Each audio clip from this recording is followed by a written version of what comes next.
we're going to read the fourth chapter from Gooney Bird Greene. In chapter one, we learned who Gooney Bird is, and in chapter two, we learned how she got her name. Chapter three, she shared the story about the flying carpet, and now we're going to learn what other stories she has to share. So let me turn to chapter 4. I hope you guys are enjoying this book as much as I am. On Monday, Gooney Bird stood in front of the class when Mrs. Pigeon told her that it was story time. The children barely noticed Gooney Bird's clothes, even though she was wearing a ruffled pinafore, dark blue knee socks, and high-top basketball sneakers. The second graders and Mrs. Pigeon, too, were all much more interested in Gooney Bird's earrings. The earrings dangled and glittered and were very large. "They're beautiful," Keiko said in an awed voice. "My grandma's house has doorknobs that look like that," Trisha announced, "and she has a sparkly chandelier in the dining room. My grandma is very rich." There's a picture of her earrings.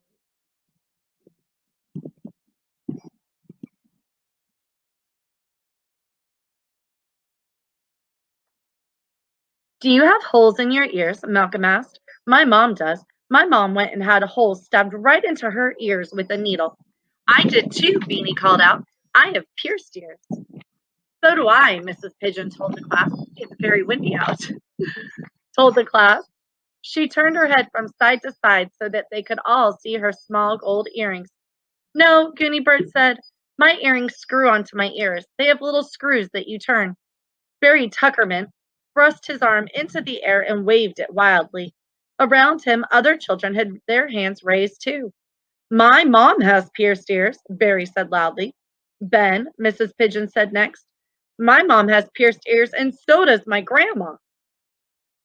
"All right, class," Mrs. Pigeon said. "Does anyone else have something to say which is not about pierced ears?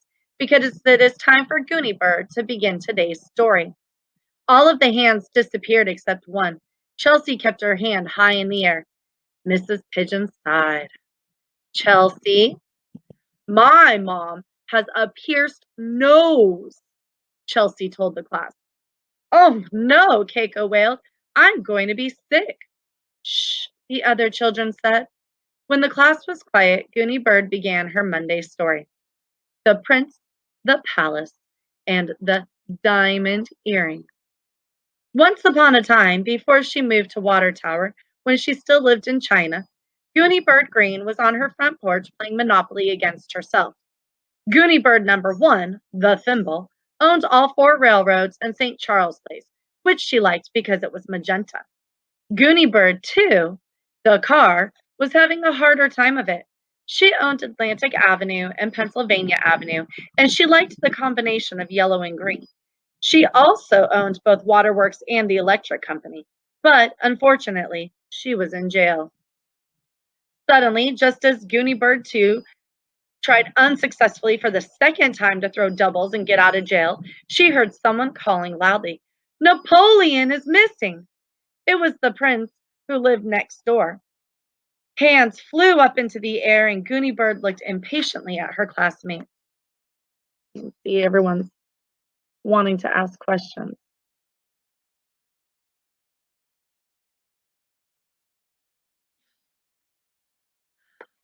"Are these really, really important questions?" she asked, "because I have just barely started the story." One by one, most of the hands went back down. Mrs. Pigeon had picked up the encyclopedia. "Gooney Bird," Mrs. Pigeon said, "I have a feeling you know this already, but Napoleon Bonaparte," she turned to the class, "he was the Emperor of France," she explained.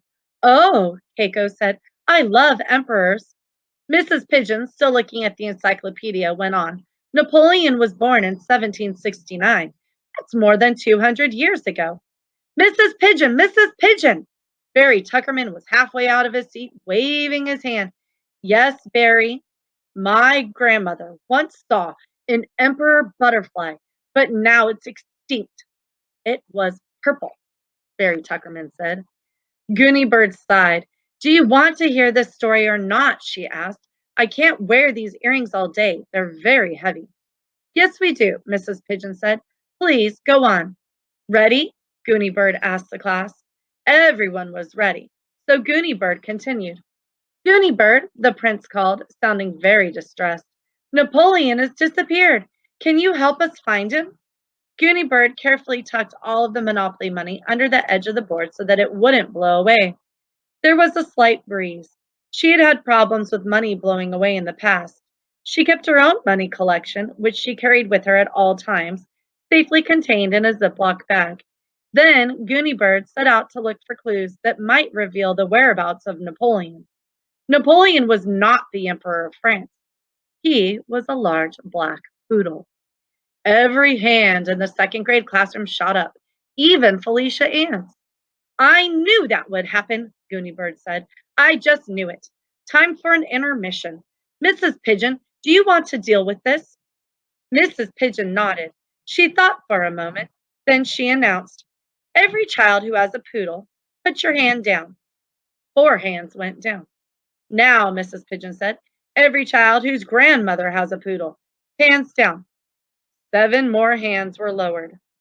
Every child who knows a poodle who does interesting tricks or who gets into trouble or who once ran away, hands down.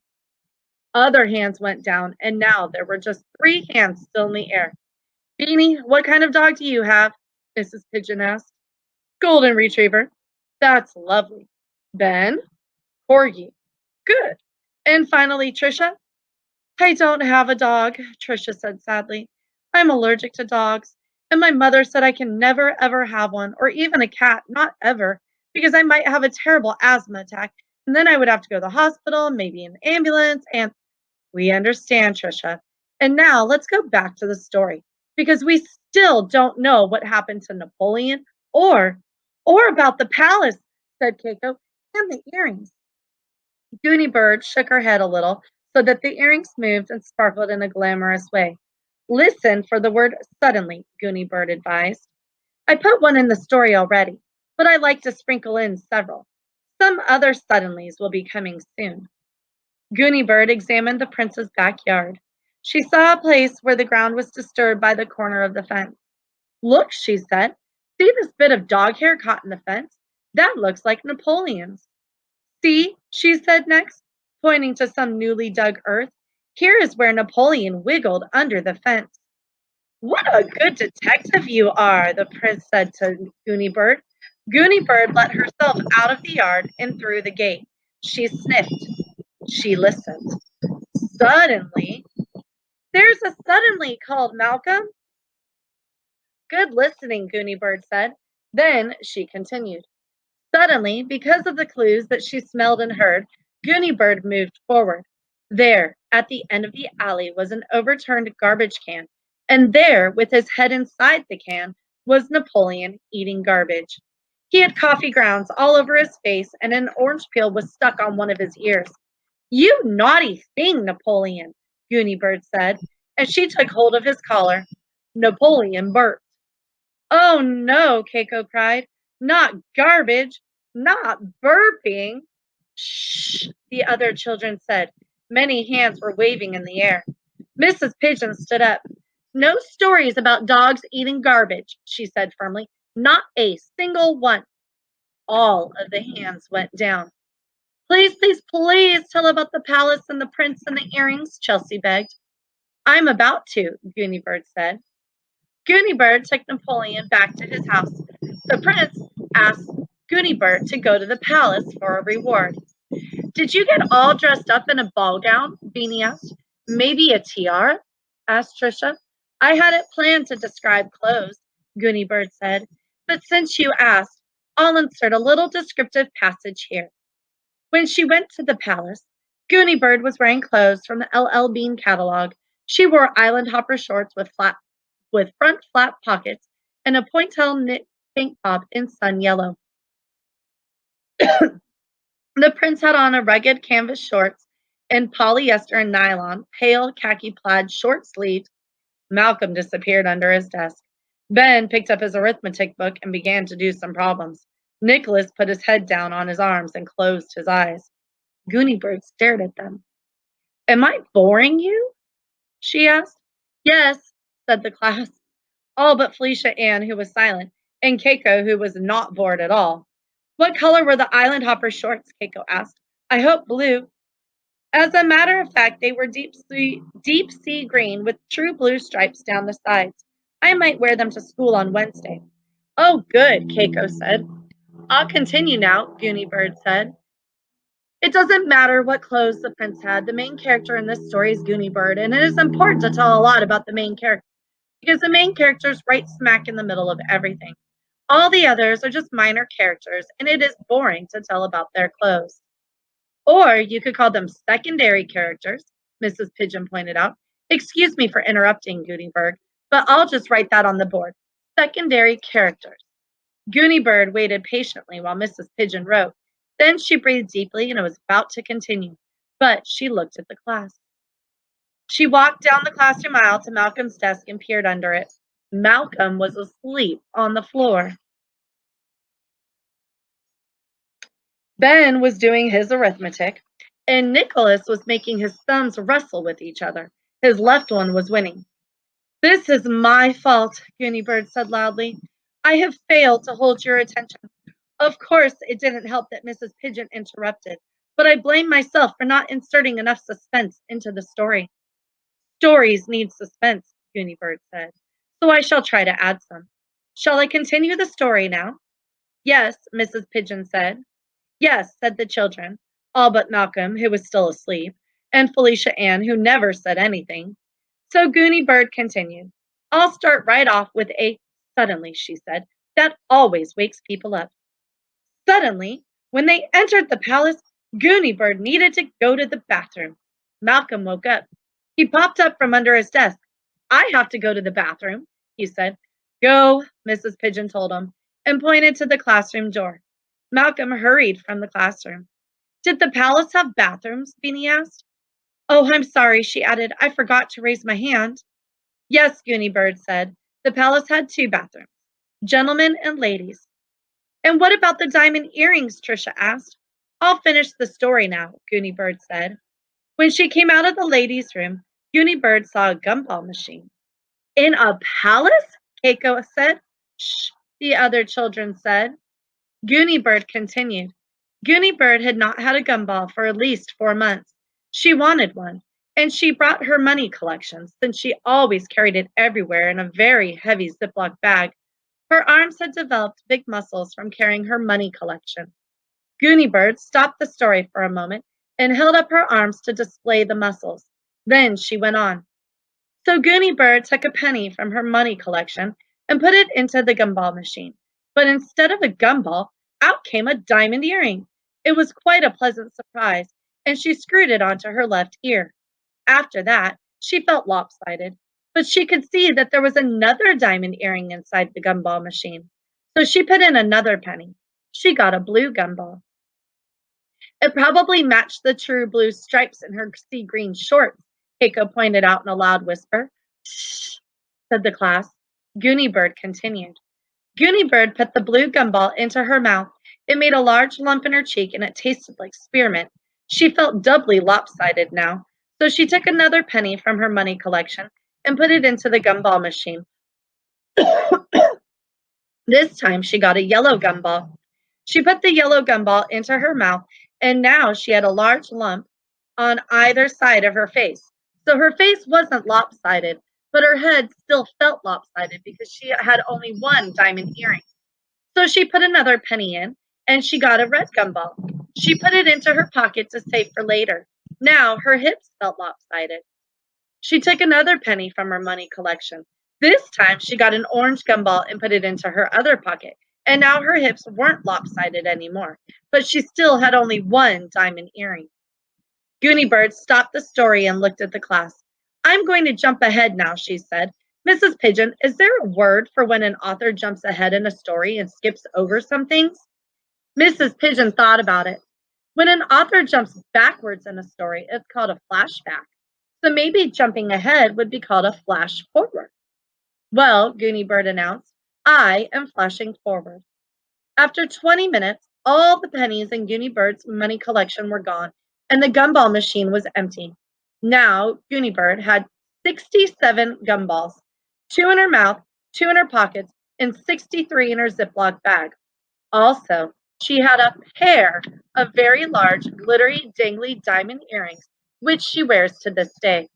When they saw her in the diamond earrings, everyone in the palace, including the prince, 2 motorcycle guys, and a lady in a wheelchair, cheered. Then they hugged and kissed and did a short but quite beautiful ballet. The end. What a lovely story, Mrs. Pigeon said. And the flash forward was very effective, Gooney Bird. I am so glad you finally got the second earring. Here's a picture of Mrs. Pigeon. And look, they're doing the same kind of math that we're going to be doing in the next couple weeks.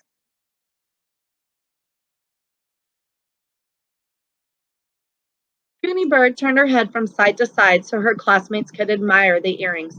All of the children clapped. Did the prince ask you to marry him? Keiko asked. What are you talking about? Gooney Bird said. The prince are already married. Mr. Howard Prynne is married to Miss Amanda Prynne. 1 Prynne plus 1 Prynne equals Prince. The Prince lived next door to me with their dog Napoleon. Oh, the children said. Prince. And I don't know. I think you can see that. You can see it's Prinns. So not print, like right here, Prince, but their last name is Prynne. So together they're the Prinns. Barry Tuckerman had jumped up and was waving his arm frantically in the air. That wasn't a true story, Barry called out. I tell only absolutely true stories, Gooney Bird said impatiently. How many times must I tell you that? No, it wasn't, because I've seen lots of pictures of palaces, and they have throne rooms and red carpets, and people get dressed up in ball gowns, and very, Gooney Bird said with a sigh. What am I going to do with you? What do you mean? Barry asked. You're talking about a small p, like a lowercase p, palace. But I was talking about a capital letter ice cream shop called The Palace, where they have bathrooms, Beanie suggested. And a gumball machine, Chelsea said, with diamond earrings. Exactly right, Gooney Bird said, and she took her seat. Then carefully she unscrewed her dangling earrings. Ouch, she said. These really hurt. Malcolm returned to the classroom. Did you get out of jail, Gooney Bird? He asked. Gooney Bird looked unhappy for a moment. No, she said. Napoleon ate my Monopoly game. And that's the end of chapter 4.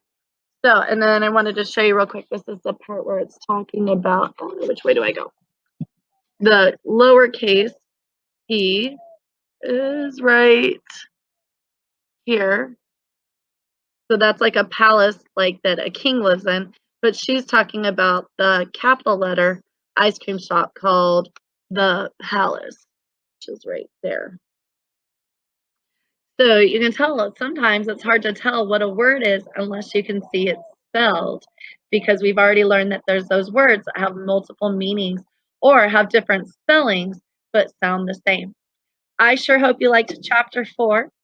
And if you have an awesome story that you've been working on this whole time that you've been home, I would love to hear it.